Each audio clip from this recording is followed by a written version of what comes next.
大家好，中山買樓揾鐘哥，100萬樓下喺中山可以住到全光景嘅3房，帶埋裝修俾到你啊！你夠膽相信嗎？我已經等唔切，想將間屋展示俾你睇睇啦。但係講解之前，依然要帶大家了解同埋熟悉下周邊嘅環境。我所身處嘅位置係中山石岐區岐港片區嘅位置，對面萬科金域南灣同樣係屬於石岐區，而門口呢條路呢係屬於清溪路啊。呢幾年中山市一河兩岸嘅建設有眼可見啊！大家見到咁舒適嘅環境，呢度呢係屬於石岐區岐港片區嘅醬油廠嘅位置。1956年呢，醬油廠就設立喺呢個位置啦，而依家將成個片區改造緊啊，將來會成為醬油廠嘅創意園啊！好多飲食同埋後生仔都中意喺呢度玩同埋打卡，因為環境呢真係非常靚啊！連對面呢，我哋金域南灣樓下都有一大排嘅咖啡鋪啊、餐飲店啊，以及對面嘅呢個金馬公館係公寓嚟嘅，樓下都有1+1。咁當然我哋呢度冇理由游水過去消費啦。咁我哋呢度呢，樓下都係有嘅。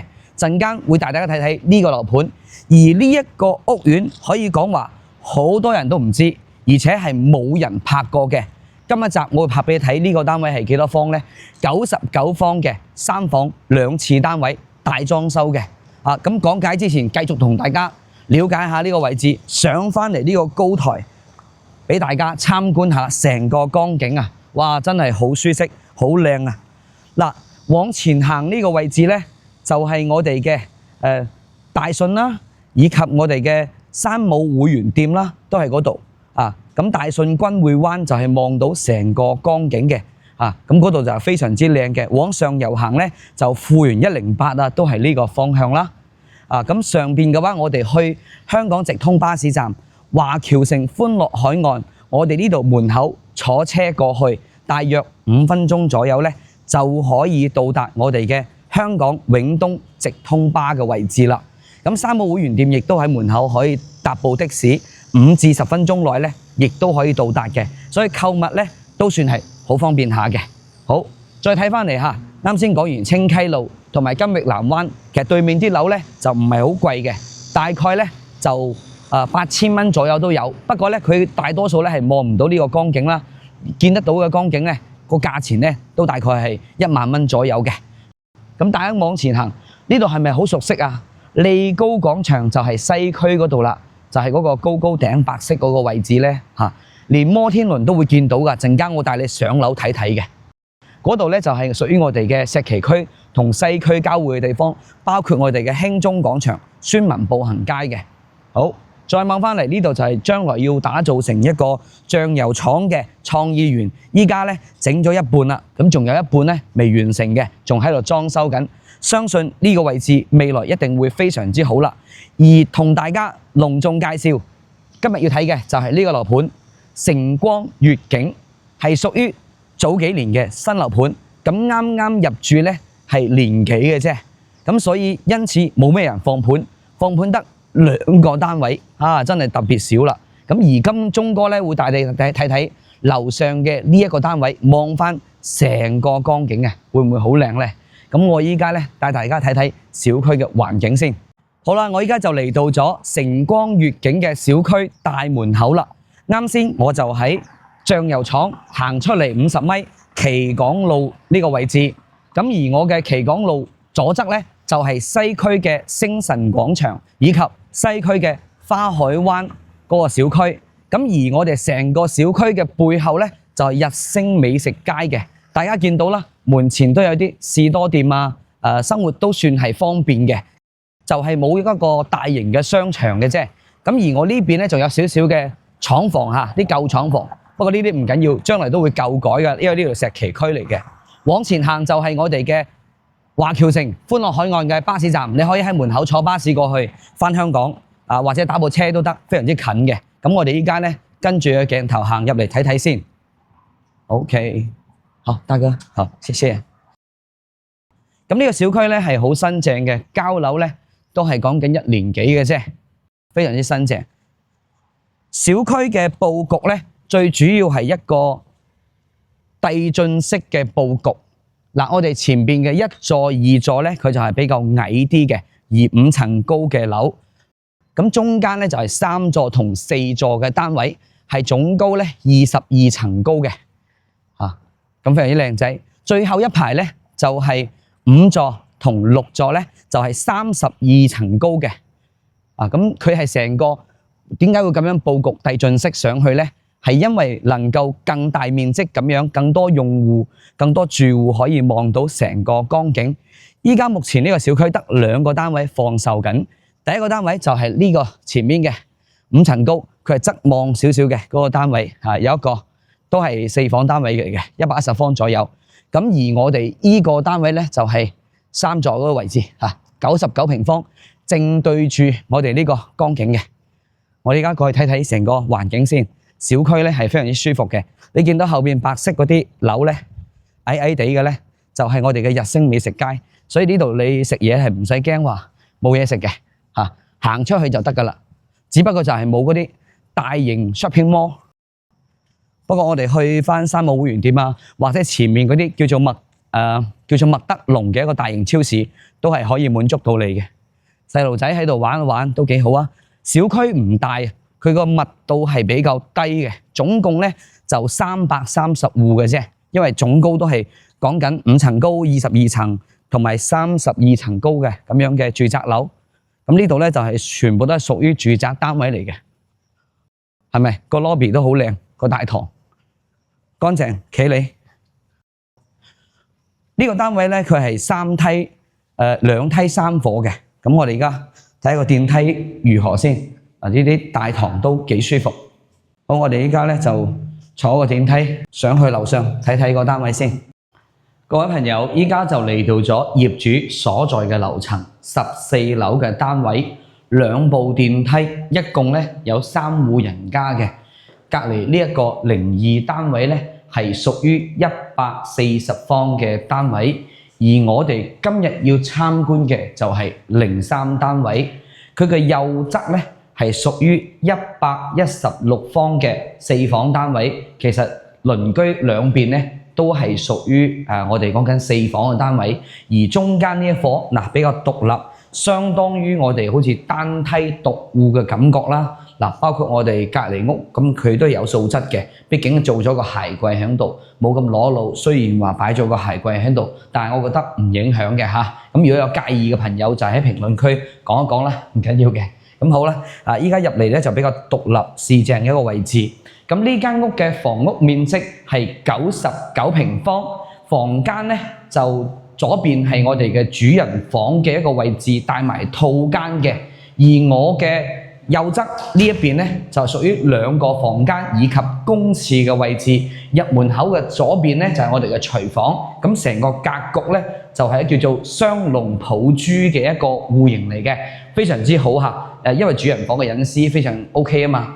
嗱，靚仔位置就呢度，望出嚟跟我睇睇呢間屋嘅賣點或者係叫做特點，就係望到我哋成個綦江河嘅河景啊！我哋講佢江景又得，河景又得，喺我哋陽台度欣賞呢個美景，真係好舒服啊！你有冇見到對面咧就可以見到金鷹半山花園萬象匯啦，同埋五桂山嘅山景，連我哋中山嘅地標摩天輪都可以見到㗎。到咗夜晚啊，成個江景係非常之靚嘅，因為佢着咗啲霓虹燈咧，包括我哋嗰個興中廣場啊、宣文步行街啊嗰一片啊，非常之靚㗎。西區石岐成個城市景俾你見到，同埋我哋最難得嘅係咩咧？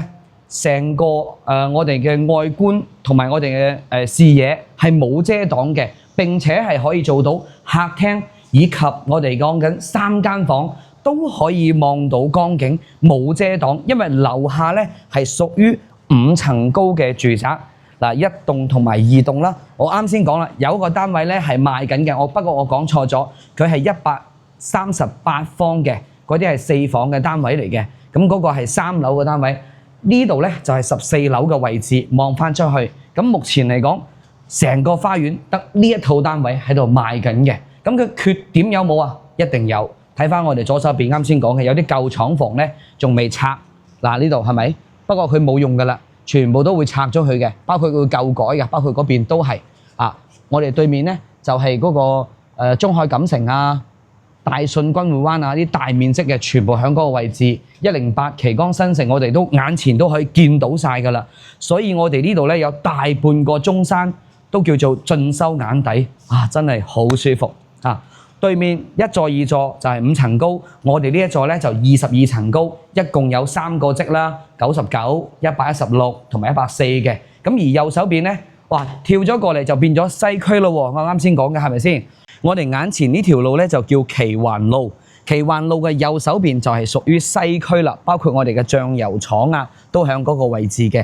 嗰度叫做博達外灘，以及我哋嗰個星辰廣場，以及我哋嘅花海灣。其實鐘哥點解會識到咁多樓盤呢？同大家講下，因為我喺中山已經有將近10年嘅時間啦。呢啲樓盤從佢起樓到賣樓都有我有份參與嘅，包括呢個樓盤都係，所以我哋一清二楚。雖然我冇辦法每一個都拍俾你哋睇，但係我會盡量多啲時間，慢慢俾大家認識一啲中山嘅次新樓或者係新樓盤咁樣啦，好唔好啊？咁呢度咧樓下咧就都好方便嘅。好，睇翻我哋格局，呢度咧就陽台個位置，陽台都算好大噶啦。喺呢度你擺張茶台，朝頭早喺度食個早餐，飲杯茶，真係好靚。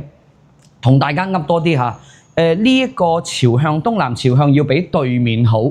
點解咧？對面全部都係屬於西北朝向，而我哋呢個方向咧係東南朝向。咁樣一講咧，大家就清楚啦。嗱，呢度咧就係會有好好嘅太陽，即係朝早頭早就會太陽會曬到我哋嘅屋裏邊啦。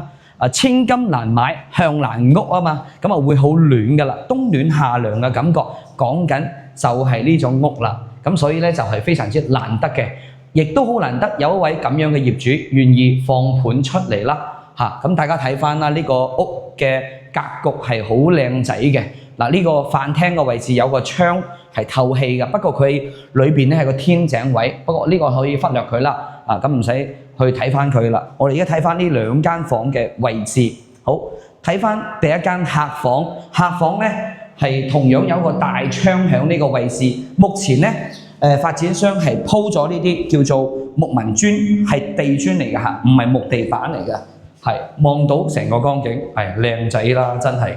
你話喺中山100萬樓下，業主依家講緊話95萬左右都有機會可以出，咁你仲等乜嘢？係咪先？呢條片我拍出嚟就好快會有人買㗎啦，咁所以大家你盡快去過嚟望一望呢個單位先嚇。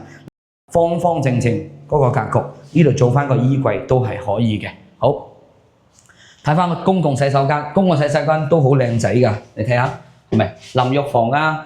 包括呢個空間啊，雖然唔算大，但係我覺得 OK 嘅，即係接受到嗰個大細，馬桶、洗手盤係跟住最細嘅呢間房，最細嘅呢間房咧可以放到1.5米嘅床喺呢個位置咯，OK 嘅。跟住仲有個窗，呢個窗咧就唔係好大啦，嗱咁樣嘅一個 set 喺呢個位，亦都同樣係可以望到光景，亦即係話我哋無論係家庭嘅長輩或者係屋企嘅細蚊仔，都可以欣賞到我哋成間屋嘅景色，即係出邊嘅嗰個旗江河嘅河景啦。好，我哋嚟繼續睇睇主人房呢個位置。主人房咧就好獨立啦。嗱，中意好多獨立啲嘅朋友，呢種屋咧就真係好好啦。帶埋套間，全新未住過嘅呢間屋，可以講話你真係買少見少噶啦。你相當於買新樓一模一樣，而且原先業主買翻嚟差唔多要去到160萬左右咁樣嘅價錢，依家100萬樓下可以搞掂，真係夠晒正啦！嗱，呢度咧又可以做翻個大大嘅衣櫃喺呢個位置。好，最後睇睇我哋嘅廚房先。廚房咧佢都係全部新新正正。嗱，呢個長條形嘅一個廚房嚟嘅，而我嘅右側左側呢個位置可以擺翻一個雙門冰箱都冇問題嘅嚇。雖然唔係大雙門，如果細雙門都完全冇問題。呢度就係灶台啦，包括我哋嗰個抽油煙機全部配置晒。最緊要呢度仲有一個洗衣機、露台同埋放洗熱水器嘅喺呢個位置。咁有咁樣嘅空間咧，我哋嘅陽台咧就完完全全可以作為一個欣賞美景嘅一個主露台啦。呢度仲有埋呢啲陽台有透氣嘅，係嘛？晾埋衫都得啦，完全冇問題嘅。咁所以話啦，呢間屋真係夠唔夠正咧？鐘哥點解會突然之間咁快脆去同大家去分享？因為我見到呢間房嘅時候，我好興奮。喺一手樓嘅時候，我賣緊嘅時候就已經知道呢個位置係唔錯嘅。當時冇咩樓賣，因為佢總共小區得300零戶，而且個價錢都比較高，所以當時我其實賣嘅套數唔係好多嘅，但係我好欣賞呢個小區。好啦，嚟到尾聲嚇，咁呢度嘅除咗我哋講嘅鐵皮廠房微產之外，仲有咩缺點呢？其實就係冇一個大型嘅 shopping mall。